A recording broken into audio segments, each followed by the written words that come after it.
Good morning बच्चों। जैव प्रक्रम चैप्टर में हम श्वसन कर रहे थे। हमने वायवीय और अवायवीय श्वसन के बारे में जान लिया और हमने ये भी देखा कि वायवीय श्वसन जो है वो ऑक्सीजन पर निर्भर करता है। पर्याप्त मात्रा में ऑक्सीजन होनी चाहिए तब वायवीय श्वसन होता है। हरे पौधों में जो कोशिकीय श्वसन है वो पत्तियों में होता है। पत्तियों में छोटे छोटे छेद होते हैं। अब हम पौधों में श्वसन पढ़ेंगे कि पौधों में जो गैसों का आदान प्रदान है, पत्तियों की में छोटे छोटे छेद होते हैं, उनको हम रंध्र कहते हैं। तो उनके द्वारा जो है वो गैसों का आदान प्रदान होता है।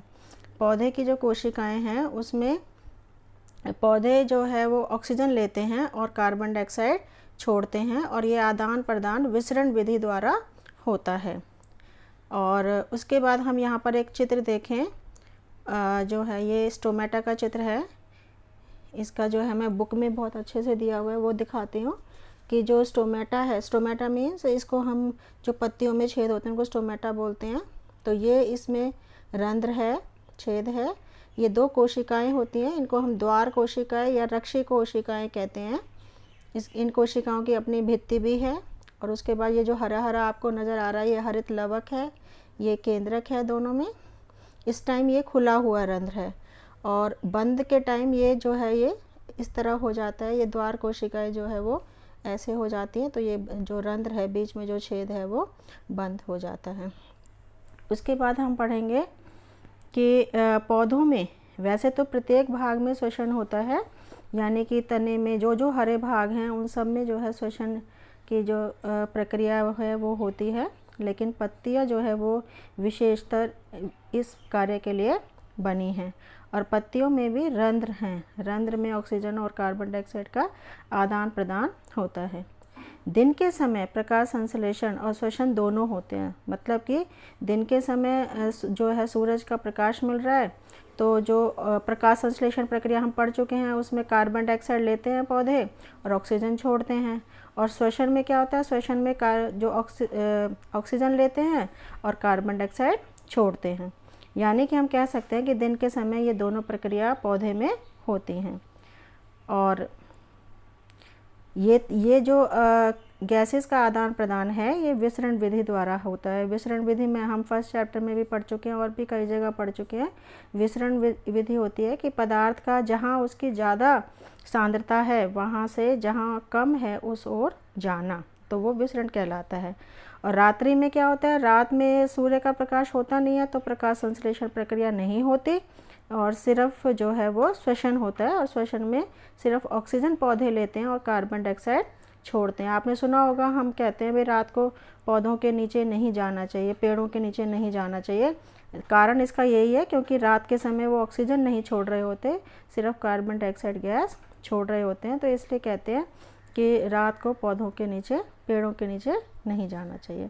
उसके बाद हम करेंगे कि जो स्थलीय जंतु हैं, अभी तक हमने पौधों की बात की। जो स्थल मतलब ज़मीन पे जो रहने वाले जंतु हैं वो ऑक्सीजन लेते हैं, लेकिन जो जल में रहने वाले जंतु हैं वहाँ पर श्वसन कैसे होता है, तो वो पानी में घुली हुई ऑक्सीजन को लेते हैं। लेकिन पानी में जो घुली हुई ऑक्सीजन है वो कम है, पानी में कम घुलती है जो वायु है, जबकि हमारे वातावरण में वायुमंडल में ऑक्सीजन ज़्यादा है। तो आपने देखा होगा कि जो जल के जंतु हैं उनको बहुत जो सांस लेते हैं वो बहुत तेज़ी से देखा है। मछली आपने देखी है बहुत बार बार मुंह खोलती है, मुंह खोलकर वो पानी को अंदर लेती है। अब हम जो है मछली में श्वसन के बारे में पढ़ेंगे कि मछली में जो श्वसन अंग है वो गिल्स है। मछली में गिल्स होते हैं, यहाँ पर उसका चित्र दिखा रखा है। और गिल्स के पास जो है बहुत सारे खून की नलियाँ होती हैं। जैसे हमारे फेफड़ों में मैंने बताया था कि अब होता क्या है कि जब मछली मुंह खोलती है तो पानी जो है वो फोर्स से गिल्स के पास जाता है और गिल्स के में ही जो है वो गैसों का आदान प्रदान होता है। उसमें से ऑक्सीजन जो है वो वाहिकाओं में चली जाती है, रक्त नलिकाओं में चली जाती है और रक्त नलिकाएं उसे कोशिका शरीर के प्रत्येक कोशिका तक पहुंचा देती है और वहाँ से जो कार्बन डाइऑक्साइड निकलती है उसे वापस गिल्स के पास ले आती है और गिल्स उसे वापस जल में निकाल देता है। तो इस तरह से हम कह सकते हैं मछली में जो श्वसन है वो गिल्स के द्वारा होता है, और मछली आपने देखा वो बहुत बार बार मुंह खोलती है, यानी कि उसमें जो श्वसन दर है, सांस लेने की जो दर है वो तेज है, क्योंकि जो जल में घुली हुई ऑक्सीजन है वो कम है। उसके बाद हम जानेंगे कि जो श्वसन सतह है वो कैसी होनी चाहिए। अब जैसे हमारी है फेफड़े या मछली में है गिल्स, तो पहली बात है कि वो पतली होनी चाहिए।